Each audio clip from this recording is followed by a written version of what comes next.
Good evening. My name is Darren Hayes, and I'm here to talk about my life with living with sickle cell.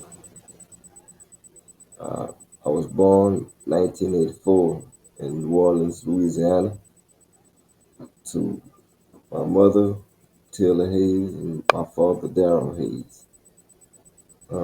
About 8 months into me being born, my mother found out I had uh, what was called sickle cell, the SS version of it, meaning when I was born, I pulled the S gene from her and the S gene from my father, giving me the full-blown disease. And from what I've learned, SS is one of is the worst form of sickle cell there is.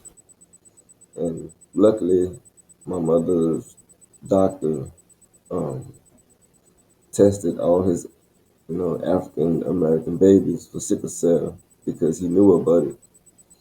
So it wasn't a surprise, my parents didn't take me home and then find out later, like, unfortunately, a lot of people that I know.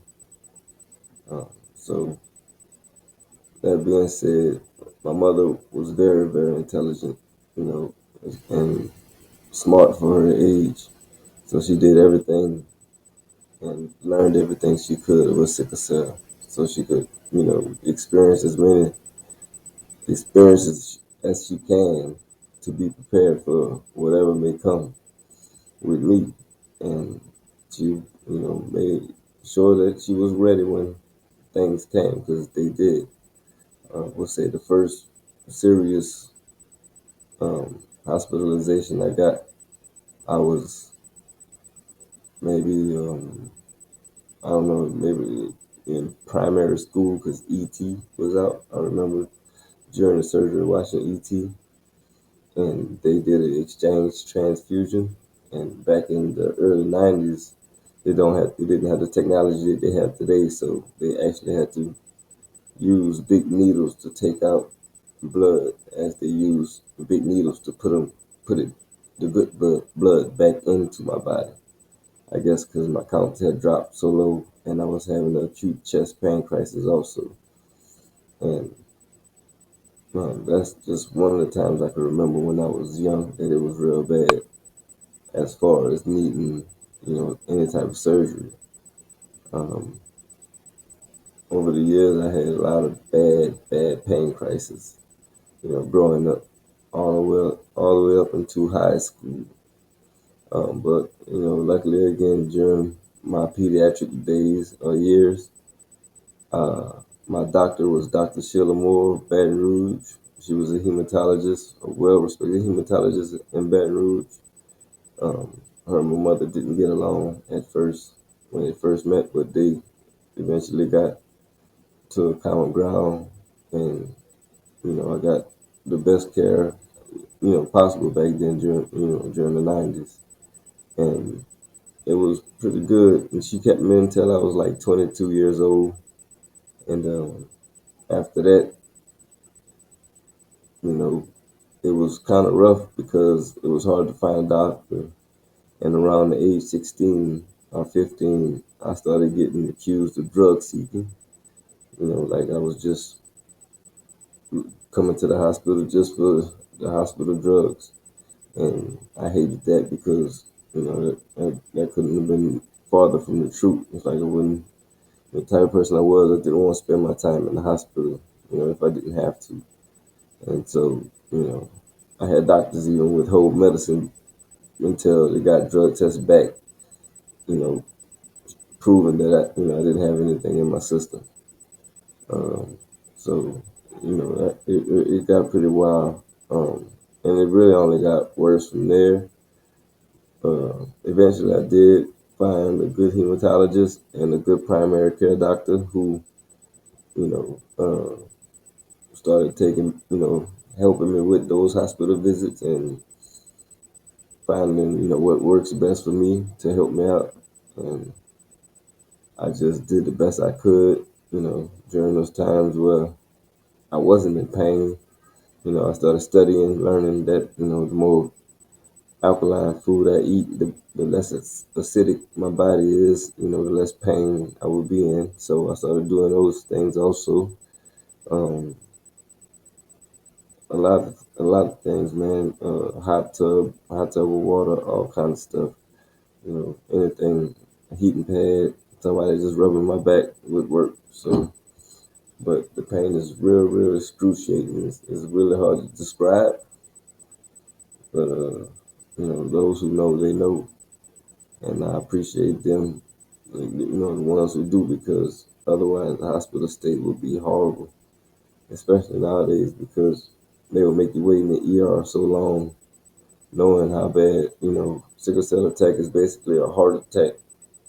Just in another part of your body, and it's that excruciating, and it's that dangerous. And now that I'm getting older, I'm 39.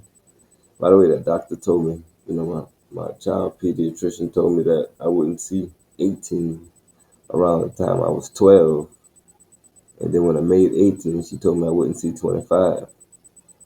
I'm 39 now, and sad to say, she just passed last year. Um, so, not to take anything, not like that, but it just goes to show you what the real plan may be.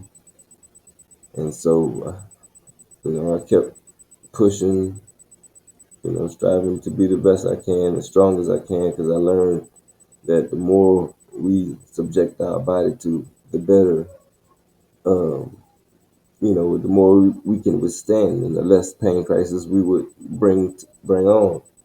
But if you are not used to doing a certain activity or moving a certain way, and you do it for the first time, you may, that'll set your pain crisis off. And I had to learn that.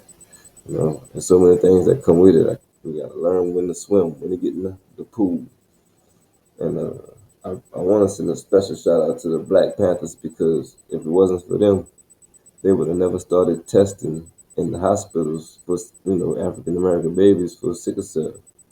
They had a baby in their neighborhood that the doctors refused to see, and they basically demanded that the doctors check and see what was wrong with the child, and that's when they found out the child had sickle cell, and so that's when they started implementing mandatory tests. And so without them, it could have took who knows how long it would have took for that to be a thing, because I've seen so many people die throughout my lifetime from this disease that is truly scary. And at one point, around my 30, 30s, early 30s, it was really getting to me, because I just had my daughter, and me growing up knowing I had sickle cell, and going through the pain I went through, I said I'd never bring a child into this world with that disease. And I broke up, lost relationships, because the girl would have the trait, and she understood that I didn't want kids to have that disease, to be born like that. They seen what I went through, so we would separate. And when I ran into the mother of my daughter, um, when we got serious, I got it tested, and her doctor told her that she didn't have any trait, the S or the C trait. And so, you know, eventually she did get pregnant.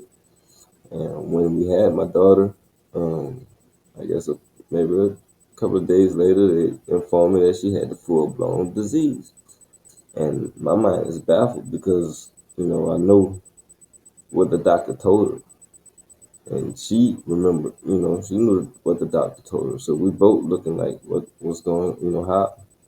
And so we had to wait a little longer, but eventually they came back with the blood work saying that my daughter was born with sickle cell beta thalassemia. One, regular, I'm not sure exactly which one, but the one she has is the lesser of the two. I didn't know there was a such thing as sickle cell beta thalassemia. By my trait mixing with my girlfriend's beta thalassemia trait, it gave my daughter the full blown disease. And luckily, it's not as bad a form of it as mine is.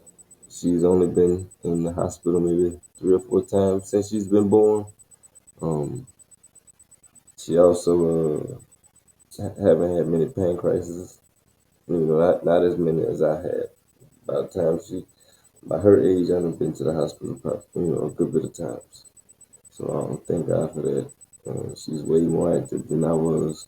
I don't stop her from doing what she want to do. I let her try, anything she want, her heart desires, because I want her to be as strong as possible.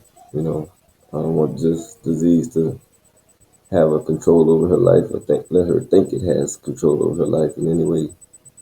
Um, and I try to be there. I do good. I do see what my parents went through now, as I watch my daughter go through the pain she go through, and it hurts knowing that you can't do nothing to help your child. All you can do is watch, and pray that the doctors are doing the right thing. It's good that I know what to do and what to expect, so that gives me a little bit more confidence, but it's still scary. So I can only imagine how it was with my parents not knowing what to expect, experiencing everything for the first time, and making it through it. So me knowing that they did that, and by me knowing that I got experience in it myself, it gives me an extra comfort, in me raising my daughter to be, a strong woman when she gets older. Um, I stopped going to the hospitals because they started treating me so bad. And I had a couple of friends that died from the treatment they received in the hospital. And it totally scared me, from going. Uh, a few years ago, around, I guess, the beginning of this opioid crisis, the treatment I would receive, I can't speak for other sicklers, but the treatment I would receive started to worsen. I've heard this from other sicklers, similar stories, but I'm speaking for myself. But the treatment I started to receive was different, because the hospital developed these policies uh, that basically went against the regimen that we grew up off of. I'm 39, and I started taking Dilaudid when I was maybe 10, 11 years old. And by the time I'm 21, they're giving me 2 or 3 milligrams an hour. No, I'm sorry, 2 or 3 milligrams every 2 or 3 hours, maybe 4 hours, something like that. And it just, over the years, it slowly got to lesser. They could only give, less. It just got worse and worse. They restricted us to the pump, to choosing, PCA. Just, you have no choice but to use the PCA machine. And PCA doesn't work for everybody. I know sicklers that prefer the PCA, and I know sicklers that says it doesn't work for them, and I am one of them. It really doesn't work for me. But with their policies written by people that sicklers never seen, so we doubt they're ever seen sicklers in pain crisis. They might go to their room after the severe pain crisis is over, but to watch the nurses that took care of me all my life not know what to do to stop my pain, when they know what to do to stop my pain, but they're just not able to because of doctor's orders, and some orders from a doctor who met me one time. It hurt. It was killing my spirits, and it truly was killing my spirit.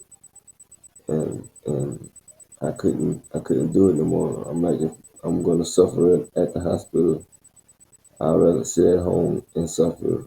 And what I do to fight it is I take my pain medication that's prescribed. A hot tub of water if I got to, heating pad, and a lot of fluids. It doesn't matter. BC powders, Advils, ibuprofens, whatever I gotta take, sleeping medicine.